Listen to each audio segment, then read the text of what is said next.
اللہ کے رسول سید عالم صلی اللہ علیہ وسلم خاموش رہے اور یہ آیت کریمہ نازل ہو گئی جس کو ہم نے پڑھا ہے کہ اقیم الصلاۃ طرف النہار وزلفا من اللیل ان الحسنات یذہبن السیئات ذالک ذکری للذاکرین۔ اللہ تبارک و تعالیٰ ارشاد فرماتا ہے کہ اے لوگوں نماز قائم کرو، رات کے دن کے کناروں میں اور رات کے کچھ حصوں میں، بے شک نیکیاں جو ہیں گناہوں کو مٹا دیتی ہیں، اور یہ نصیحت ہے نصیحت ماننے والوں کے لیے۔ دوپہر دن کا درمیانی حصہ ہے، تو دوپہر سے پہلے نماز فجر پڑھی جاتی ہے،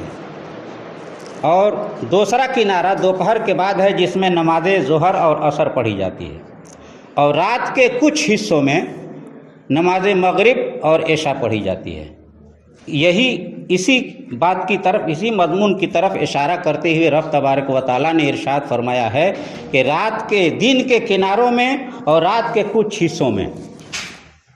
یہ 5 نمازیں ہیں، تو جو شخص 5 نمازیں پڑھ لیتا ہے تو اس کے جسم سے سرزد ہونے والے جس قدر بھی گناہ صغیرہ ہے وہ سب معاف ہو جاتے ہیں۔ تو نماز کی یہ برکتیں ہیں، اسی لیے ایک مقام پر رب تبارک و تعالیٰ ارشاد فرماتا ہے ان الصلاۃ تنہا عن الفحشاء والمنکر، بے شک نماز بے حیائی اور بری باتوں سے روک دیتی ہے۔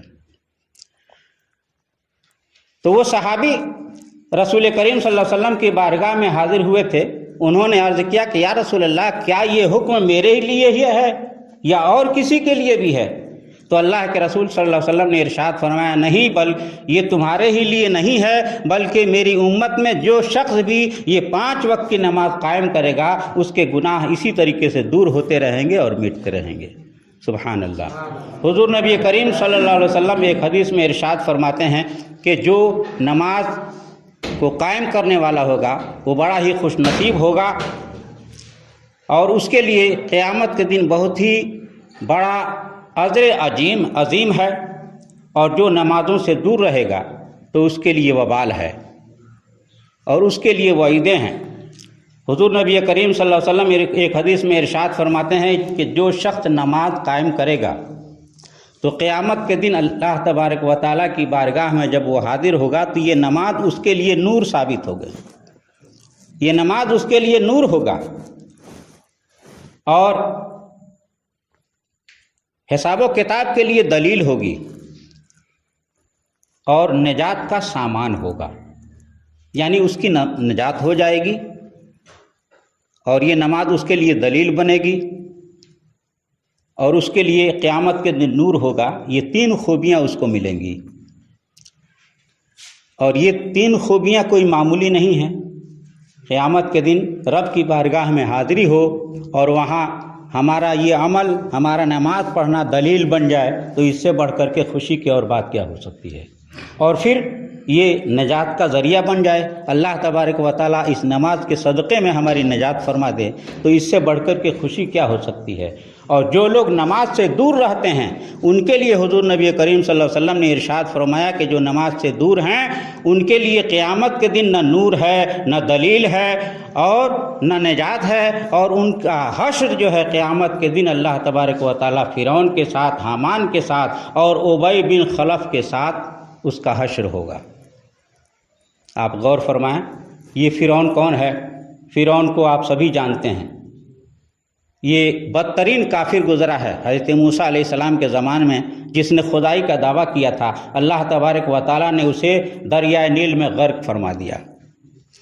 اور حامان یہ اسی فرعون کا وزیر تھا، تو یہ بھی دریائے نیل میں غرق ہوا۔ اور ابی بن خلف کون ہے؟ اس کے بارے میں آپ سن لیجئے۔ ابی بن خلف مکے کا وہ بدترین کافر ہے کہ جس نے ہجرت سے پہلے حضور نبی کریم صلی اللہ علیہ وسلم کو یہ دھمکی دی تھی کہ اے محمد صلی اللہ علیہ وسلم، میں نے ایک گھوڑا پالا ہے اور اس کی حفاظت کرتا ہوں، اسے کھلاتا پلاتا ہوں، اور وہ گھوڑا اس مقصد کے تحت پالا ہے کہ اس گھوڑے پر سوار ہو کر کے میں تجھے قتل کروں گا، معاذ اللہ رب العالمین۔ تو حضور نبی کریم صلی اللہ علیہ وسلم نے اس کے اس دھمکی پر ارشاد فرمایا کہ انشاءاللہ میں تجھے قتل کروں گا۔ اس کے جواب میں یہ ارشاد فرمایا، اور اسی دن سے اس کو فکر ہو گئی، اسے یقین ہو گیا کہ یقیناً محمد صلی اللہ علیہ وسلم نے کہا ہے کہ میں تجھے قتل کروں گا، تو یقیناً وہ قتل کر دیں گے۔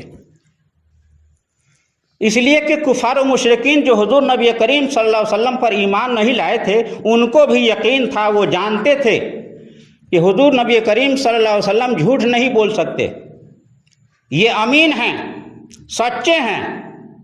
سچا جانتے تھے، لیکن اسلام قبول نہیں کیا، آپ پر ایمان نہیں لائے، لیکن دل سے وہ جانتے تھے کہ یہ جھوٹے نہیں ہیں،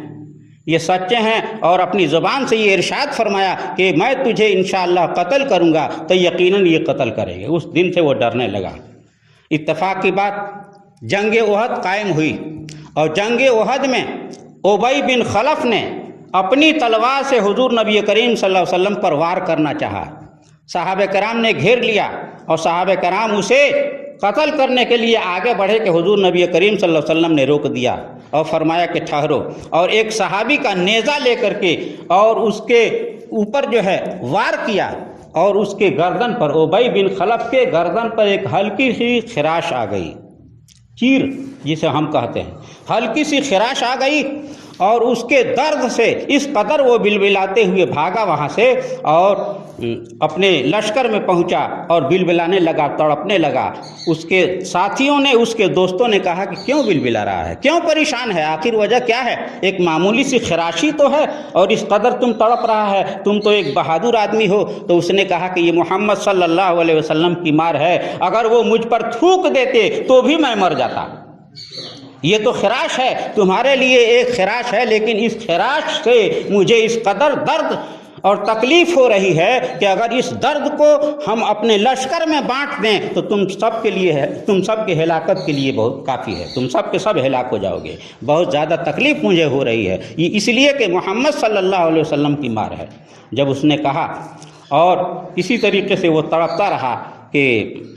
جنگ سے واپسی کے بعد، یعنی مکہ پہنچنے سے ایک دن پہلے ہی راستے میں یہ ہلاک ہو گیا، راستے ہی میں اس درد کی تکلیف سے مر گیا۔ تو حضور نبی کریم صلی اللہ علیہ وسلم ارشاد فرماتے ہیں کہ جو شخص نماز قائم نہیں کرے گا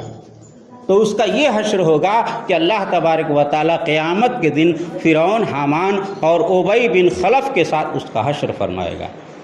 کس قدر وعید کی باتیں ہیں، اور بڑا ہی بھیانک انجام ہے۔ اس لیے میرے محترم بزرگوں اور دوستوں، ہمیں چاہیے کہ نماز کو قائم کریں۔ نماز جو ہے ایک مومن کے لیے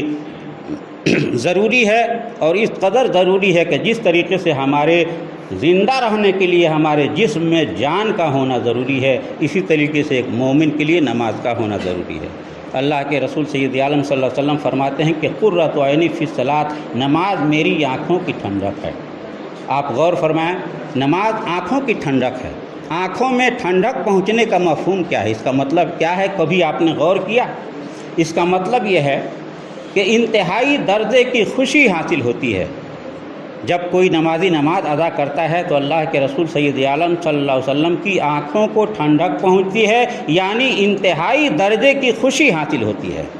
ہم اپنے نبی کریم صلی اللہ علیہ وسلم کے ماننے والے ہیں اور محبت کا دعویٰ کرنے والے ہیں، لیکن کیا آپ نے غور کیا کہ صرف محبت کا دعویٰ کرنے سے کام نہیں چلے گا؟ جس سے ہم پیار کرتے ہیں، جس سے ہم محبت کرتے ہیں، اس کی اداؤں کو بھی اپنا لیا جائے۔